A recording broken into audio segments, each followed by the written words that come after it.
Yamaha Aerox Raptor kan nei le e adum mania chuan adum thoin le hemi purple hen kan rep do na hi rep man ti lang le zoi zoi ngati hen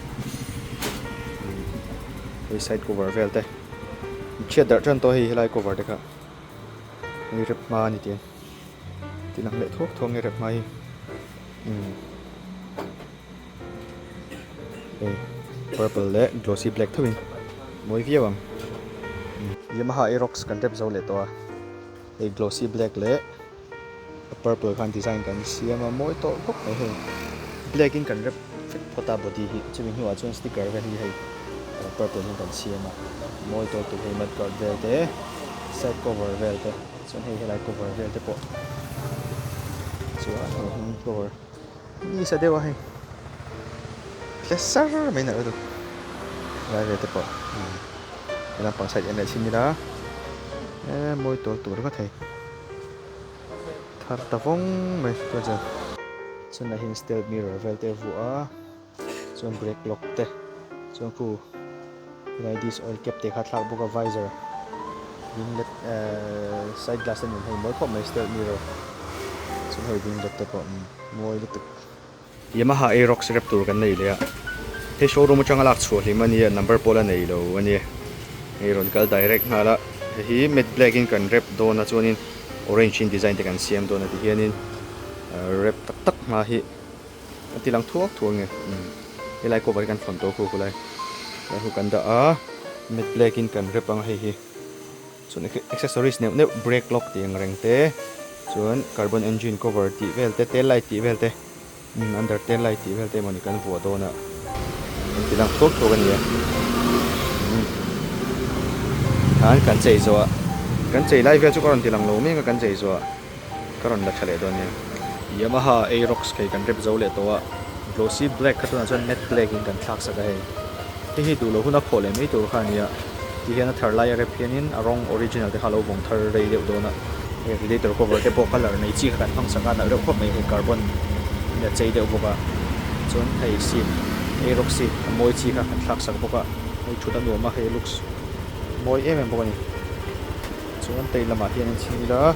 hele under tail light le helai han tail light moi chuan hele ma hian hei engine cover te chuan air filter cover carbon te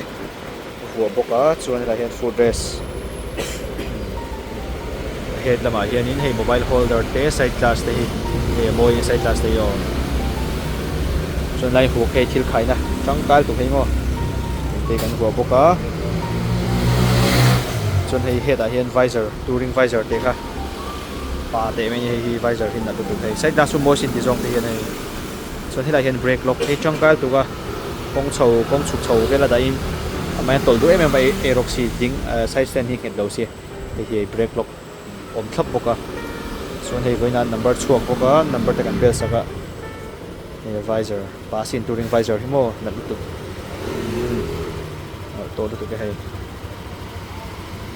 classic 350 tanki rong ka tu kan nei le hi rang nei ne tam khop mai a lam pang thei chu khwar du mai he chu before and after rain cloud don ha mai ei rong ka pa ten ti lang le khop to ga tanki chu kan kap don na cover la hi kan kap don lem lo hei chu classic 350 rong tanki rong ka tu hai kan kap zo le to a moi to khop mai khwar na chau tu khani don chunin thar le ta var mai na to tu ngat le lam pang engine ni la khula pang e khwar kha klap hel lam pang zo ni khwar la phang chu ai hu ka tha te lang na dik ringat thar ta vong mai he engine ni le lam pang kha hey shit to lo re moi tu ke KTM RC full body Raptor kan nei le a ei rep ma ni a ei rang neu te oma puti nga siam mam vela ei rep ma ti an tilang le thok thong ei rong hi chul to khop me a la ve phe chu rong te da to he ei rep man e helam pang helam pang post ti la kho tu ra ni hei rang neu te oma en chen hian hei rang a tam le ma hi hui ve to boka dan rất thơ sắc lẽ với người hian rep man ti lang thuak thung nge KTM RC kan rep zo le to hei moi to khop maya rong chul lu tuk lui to tuk kha to chuan hei thar le ta vung mai belly vel te po sticker nga sim sanga side cover te moi to lu tuk ani so hela ma hin a head la ma hin hei fiber in kan rep boka hela vel te poi fiber kan manga tengki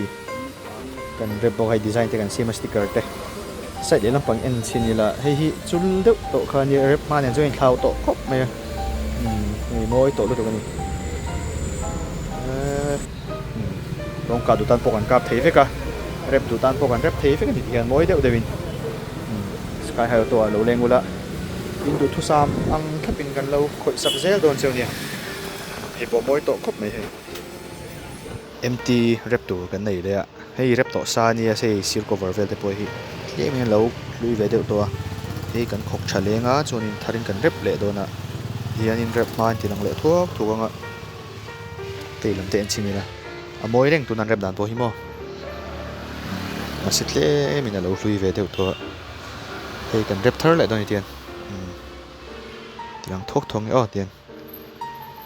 le en chian in rong hi anta ve deuh to le rang neu neu khom ve to rep dan hi chu moi reng Yamaha MT kan rep zo le to hei varin kan rep line design tlem kan siama brazers te khai brazers te jik thlat na hei lai te hi design chete kan siama te kan rep boka le lampang yang chinila la hian tail light hei tail light integrated tail light kan vo boka hi on hian ti hian hei nat lu tu ani signal han pe chin la le lampang moi lu tuk chuna brake han pe chin te 6 นี่ค่ะนั่นตึกซุปลายคาร์บอนไฟเบอร์รินเรียบร้อยซีทคัฟเวอร์ส่วนเลเวอร์การ์ดเตะไอ้กริปเตะส่วนให้หลายที่นี้คอนเวกซ์มิเรอร์แทนตัวโบโต่อครอบใหม่ไว้เองเพจบอกว่า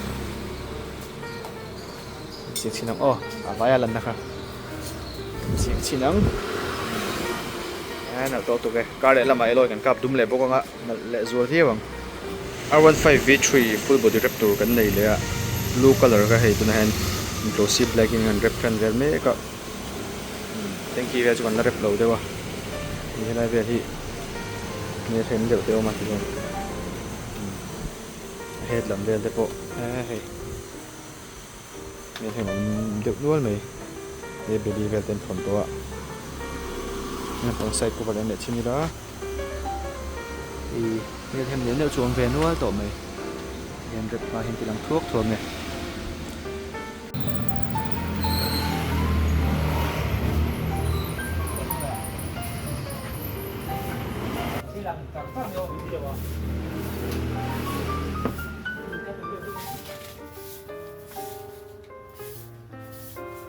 V3 full body Raptor กันไหนเลยอะเฮ้ยเรปมาทีหลังเละทุกกันให้ cover vel แต่ที่ร่างเนี่ยเวลจูมเวตัวมาฮิ matte black dark night edition คันนี้ส่วนนี้กัน full body rep โดนมอยเดวินAvarten Apolten design เดียวมั้งอ่ะเฮ้ยเรปมาทีหลังเละทุกให้สติ๊กเกอร์เต้นโลเบลร่างเวนุ่ยตัวไหมอ่ะชุดที่ก็หันร่างน่าซาเลยหันลูกรันตัวเอ็มชูลมฉันแล้ววะมาใช่อารมณ์ฮิตเล่นส่วนชูลเวเดลเล็กตัวที่การเรปเทอร์ทะเลแล้วก็งาเหตุลำปังตะโกเป็นชิ้นละส่วนที่ไหนเฮียพี่เตฟอนให้กันเรปดานตัวไล่กันเรปดานตัวข้าละงาเหตุก่อนกูเตียงคนนั้นตัวพี่ที่ให้กันเรปสักโดนนี่อวารินกันเรปปังอ่ะส่วนสติ๊กเกอร์ที่เส้นเล็บโป้ยนักกระโดดทุ่งตาหูกูเตียงชิดเจ้าคนนั้นเรปสักเนี่ย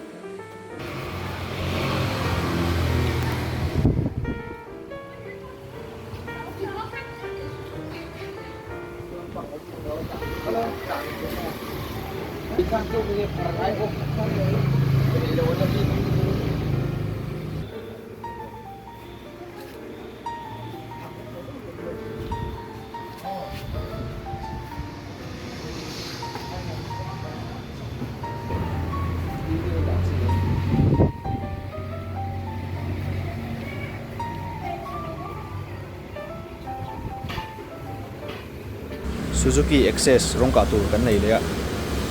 ei rang sa khop mai hei chu malam pang te khwar du mai hei okay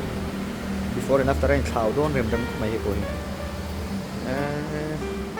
chu na ve hle mai hei pi chu khwar no to hei malam pang te chu mat kar ve before and after rain thlau le don hiu ni hi ko cái tiếng hi aman lao lo lo còn cả tiệt xuân cái là khôn nó sao mà nó sao lo mà cả mình chút cái cái extra charge chỉ cần là liếm rồi cần lạc point chết đấy khiến cái tắc tắc cần lạc về những lang point scooty hen chiang sang rồi cái cả mình full body này rong cả mà tiếng chỉ lang lệ thuốc thùng này excess rong cả ngay cái cần cặp dấu lệ to mỗi tổ khóc này rang sel tục khá nhé cover vel thế mà làm bằng vel pay chú khóa nó sel tục mấy khá nhé itu na chuan thar le ta vung mai hei smooth na tu mani tharang chen ni le ta hei mat guard vel pon na to lu tu ngot kana pon en le chini ra malam pang vel te to hei moi viau headlight cover a head cover vel te chuan malam pang sir vel te po hei thar to lu tu mani thar le ai tian hlok te zo ni rong ron ka tir hianin nên chiang sang rupor vel chau nia cover thar hi lei vek don chu ni tuna kan ka ho kha to vi mai thi singa chuang te mai thi ni moi lu tu ka before and after chuan thau khop mai excess ro ka tur kan nei le a hei side cover vel hi rang sto khop mai lo tlu puya u yom lu tu kan ni rang na lu tu hi arong mid black in kan kap to na hi brown do khani color hi to lu tu kan ni kap thar vek ang en dal cái này về thế, cái làm bằng poi chết thế chú rang về nhỉ, làm bằng poi lâu rang thấu mấy thế, hệ rong cả mà nhỉ thì hiện, mệt black in môi to in cả sắc này, Suzuki Access rong cần cáp dấu lệ to, brown color hay tu nãy chuan mệt black nãy to lúc tu cái này, ai mẹ lúc tu cái ngót, hay seal cover rang nó sa đeo, thế cả thar tavong mấy mặt guard more te po hay lại bằng thế. Side cover te po khai hei tharang chen ni le ta moi lu tu in lir thei hlui te rong ka ngai ne chon mi lo pan chinula sky high auto a tharang hlakin ten kan la chua sak zel don cheu ni cover thar le a hian tian a tlom jok shim shim bok rong ka hian full body thak vek don sel chon sing fe an dianga tuna kan ka ho rongot poi sang ruk ti bor velekin ti hen kan ka sakani chakhop mai moi tol tu ka hei Bergman rong ka tur kan nei le a hei hel hem na stop khat me hei lai tin lok repa hei rong kan kap thado na tin rong ka kha hian tilang le thuak ko nga hei ne top ve ro to khop nei mad guard po rang luôn me ku chilam pang ko va hian sin ra hei rang om dual to mai hei moi te kan ka sak le nge Bergman rong kan kap zo le to e color hi light blue de na ron tu tu na le tu pa hian thala gai chonin alang pol viawa ta kai chon alang shin de tu ran ni phone han lang dik lo de hek chuan a body chu ka ve kan ni thunga tin ho nong song te ka ve kan ni thunga helai te ko huau khani lai seal cover te tu a chuan he moi le to lu to kan thar ta vong mai le ti na lu tu ke nung vel te po thar ta vong mai chinang lang kimin na to lu tu ke rang na sedep khani he Aprilia SR 150 rong ka tur kan nei dia ei side cover vel hi sul to khop me spray ten lo khonga ei sir vel ten lo thluk ran na au ma hei en chen in ko thap shop to me hi rong kan kat sang to na full body yen rong ka man tiang le thuak thuang ha dia na pangen simida hela thei chu hei chul to ta kan ko ba ni rong kan kat sang nge tiang rong ka man tilang le thuak thuang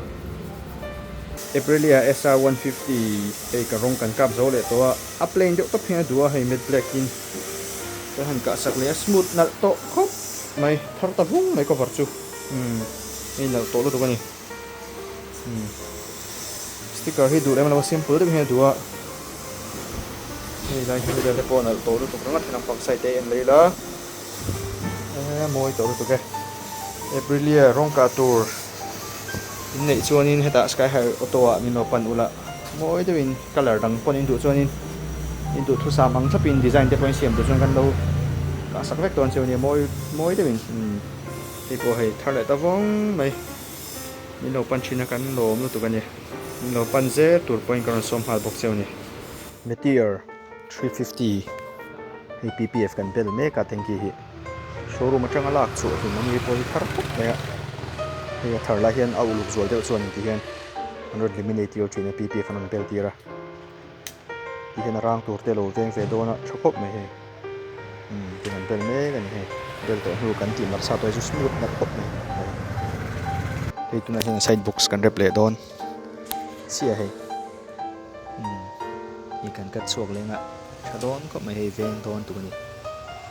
thalo tuk rungat Hero Duet rong ka tur kan nei le a hei side cover vel chu rang na sto khop mai a hei toila pang vel te pawh tui ek vel to ni kai hei